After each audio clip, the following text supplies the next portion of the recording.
So I did my presentation on journalism in Pakistan, and before I wanted to say anything else, I wanted to give a little background, which is that throughout history in the previous years, journalists have struggled in Pakistan, and this is because there hasn't been much media coverage or anything because back in 1962, it was made possible to be able to arrest journalists, confiscate newspapers, and nationalize the press in some ways. And it wasn't until 2002 that Pakistan had access to more global media. And before this time, they only really had one radio station and one state owned television channel, and also privately held print media. So this made it hard for journalists to get their point across or anything, or get any research done because the people in Pakistan didn't have much access to anything else. And when 2002 came around, there was finally private television channels and FM radio stations that could have licenses. And instead of one radio station, there grew to be 143. And this is a big thing because for so long they only had one channel or something like that. So the people who lived in Pakistan couldn't see what was going on outside of Pakistan and what journalists were saying about what was going on in Pakistan and stuff like that. So a little bit more about the journalism is journalists in Pakistan have a big threat to them and they have a lot of issues. And this is because there's a threat of drug mafia, political gangs, religious extremists, and also military.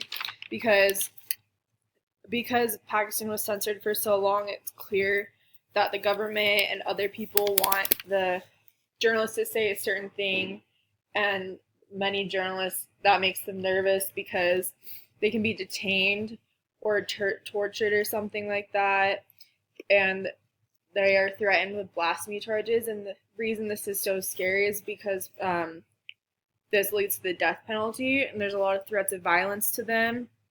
And there's a quote that says one journalist in Pakistan dies every 38 days, according to Sri Lankan media expert. And this just shows that they have a lot to be scared about. And so yeah. One journalist that is well known and was Daniel Pearl. He was a journalist from Wall Street Journal. He originally was born in New Jersey. He attended Stanford. He he was kidnapped and killed by Pakistani terrorists. He was working the South Asia bureau chief of the Wall Street Journal, and he was working on the investigation of Richard Reed. And Richard Reed was the Englishman who had packed his shoes with explosives and tried to blow up an American Airlines flight from Paris to Miami in 2001. So he's investigating that, and he was supposed to go to an interview, and he never came back from this interview. I read an article, and he was kidnapped by Pakistani militants, and he was tortured for a few days. And while he was being held, they were releasing ransom notes and things like that. And then finally, he was killed, and a video of his death was released. And in this video, they made him say something in a script, and he was eventually beheaded and things like that. And this had a big impact because it just shows how scary it is for journalists in this time, that they don't have the freedom to say what they want because they have the fear that something will happen to them like what happened to him. And so yeah.